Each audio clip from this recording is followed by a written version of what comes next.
I was the useless one in my family, until I proved them wrong. The day my father hesitated before introducing me, I realized exactly who I was in this family. The label that stuck. People don't always remember what they said to you. But you remember. I grew up in a house where expectations lived in every corner. My older brother was the smart one. My younger sister was the talented one. And me? I was the useless one. No one officially announced it. There was no meeting, no discussion. It just happened.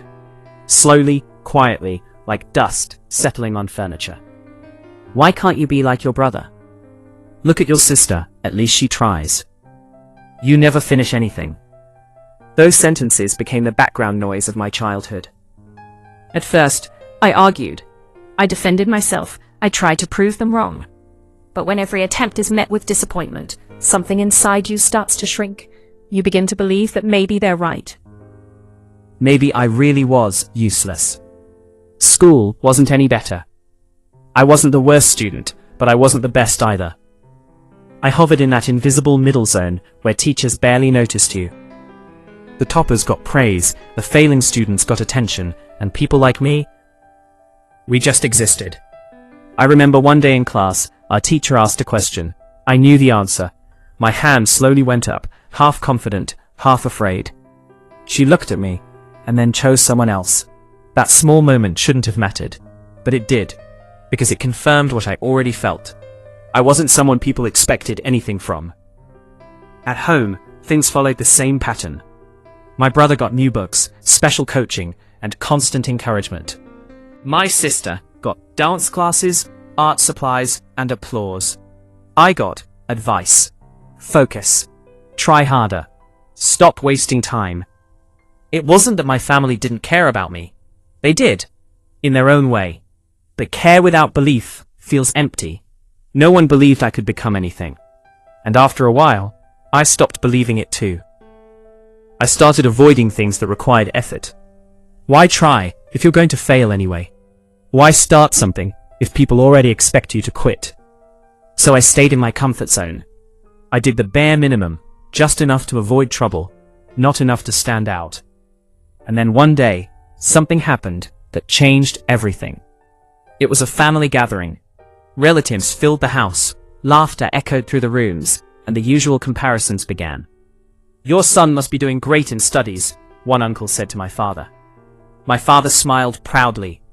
"Yes, the elder one is doing very well. And the younger girl? I heard she's good at dancing." "Yes, she's very talented." Then came the pause. The moment I wish I could erase. "And this one?" he asked, pointing at me casually. My father hesitated. Just for a second. But that second felt like a lifetime. "He's still figuring things out." The room laughed lightly. Not cruelly, not loudly, but enough. Enough for me to feel it deep inside. That night, I didn't sleep. I stared at the ceiling and replayed that moment again and again. Not because my father said something terrible, but because he didn't say anything at all. No pride, no confidence, no belief. Just hesitation. And that hurt more than any insult ever could. That was the night I made a decision. Not out of anger, not out of revenge, but out of something quieter. I was tired. Tired of being invisible. Tired of being the one who might never become anything. I didn't want applause. I didn't even want recognition. I just wanted to stop feeling like I didn't matter. The next morning, nothing looked different. Same house, same people, same expectations. But something inside me had shifted. For the first time in my life, I stopped asking, "What do they think I can do?" and started asking, "What do I want to prove to myself?" I didn't have a clear answer. I didn't suddenly become confident or motivated. I was still unsure, still scared, still me. But for the first time, I was willing to try. And that was the beginning, not of success, but of change. The quiet fight no one saw. Change doesn't happen in big dramatic moments. It happens in silence, in small decisions no one notices. And that's exactly how my journey began. I didn't tell anyone about my decision. Not my parents, not my friends, not even myself out loud. Because I knew one thing. If I failed again, I didn't want anyone watching. So I started quietly. The first thing I did was simple. I picked one subject I was bad at. Math, the subject I avoided the most. Formulas felt like a foreign language. But instead of running away, I sat down with a notebook and opened my textbook for 10 minutes. That's it. Not hours, not a grand plan, just 10 minutes. And those 10 minutes felt like a battle. My mind kept wandering. Doubt kept creeping in. You won't understand this. You'll give up anyway. This is pointless. But I stayed. Even when I didn't understand anything, even when it felt useless, I stayed. The next day, I did it again. 10 minutes. Then again and again. Some days I understood something small. Most days I didn't. But slowly something unexpected started happening. I wasn't scared of math anymore. I still wasn't good at it. But I wasn't avoiding it either. And that was progress. After a few weeks, I increased the time. 10 minutes became 20, then 30. Not because I forced myself, but because I got used to it. And that's when I realized something important. Consistency beats intensity. I didn't need to be brilliant. I just needed to not quit. But the real challenge wasn't studying. It was dealing with people. At home, nothing had changed. I was still the same person in their eyes. One evening, my brother saw me studying. "Exam near?" he asked casually. "Not really," I replied. He laughed. "Then why are you studying so seriously?" "Just trying." He shrugged. "Let's see how long that lasts." That sentence hit hard. Because deep down, I had the same fear. How long would this last? There were days I almost gave up. Days when nothing made sense. Days when old habits pulled me back. But every time I felt like quitting, I remembered that night. That pause. That hesitation in my father's voice. And I kept going. Not to prove them wrong, but to prove that I wasn't stuck. Months passed. Small improvements started showing. I answered a question correctly in class. The teacher looked surprised. "Good," she said. Just one word. But it meant more than she knew. Then came the first test.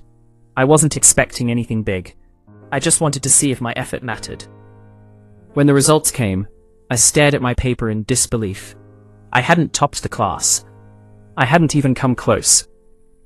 But I had improved. Significantly. For the first time, my marks told a different story. And for the first time, I felt something new. Pride. At home, the reaction was mild. "Better than before," my mother said. "Keep it up," my father added. No excitement. But also, no disappointment. And strangely, that was enough. I didn't stop there. I applied the same approach to other areas. Reading, writing, learning new skills. I stopped trying to be perfect and focused on just showing up. Every day. Even when I didn't feel like it. And slowly, people started noticing. Not in big ways, but in small comments. "You've changed. You're more focused now. What happened to you?" I didn't have a dramatic answer. Nothing happened. I just stopped quitting. But the biggest change wasn't outside. It was inside. I no longer saw myself as useless. Not because I had achieved something huge, but because I was trying. And trying consistently is never useless. Still, one thing remained. That moment, that hesitation, that unspoken doubt. And I knew, one day, I wanted to erase it completely. Not with words, but with results. The day everything changed.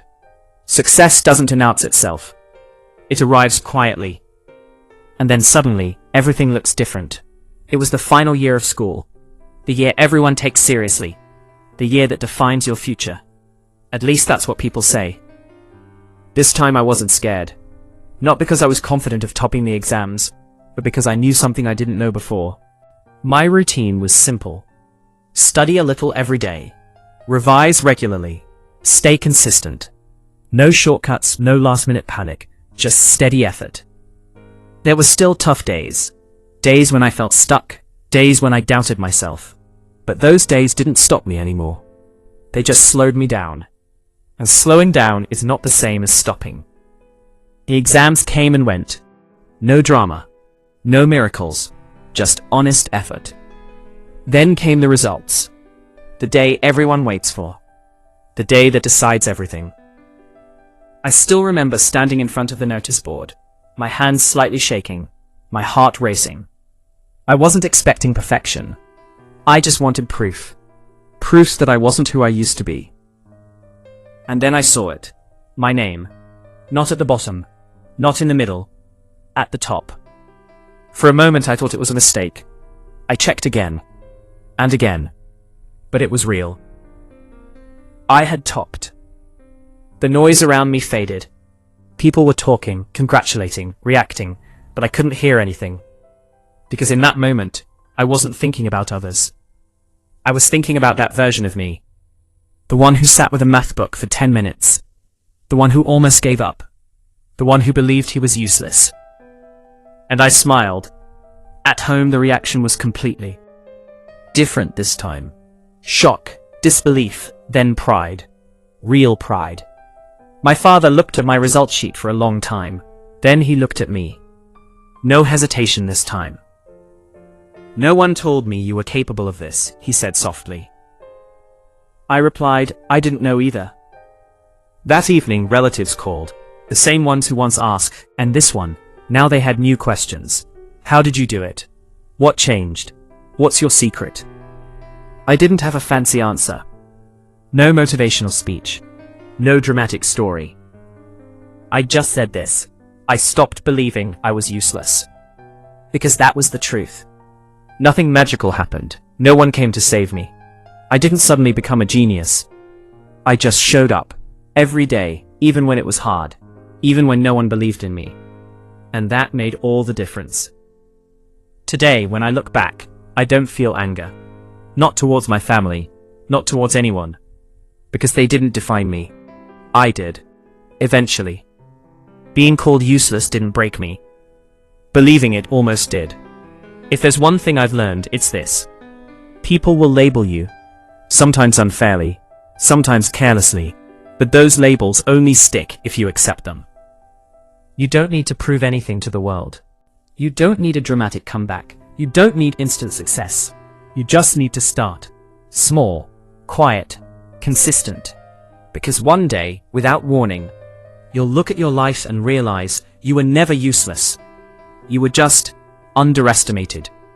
Thanks for watching. Subscribe for more real story. Bye.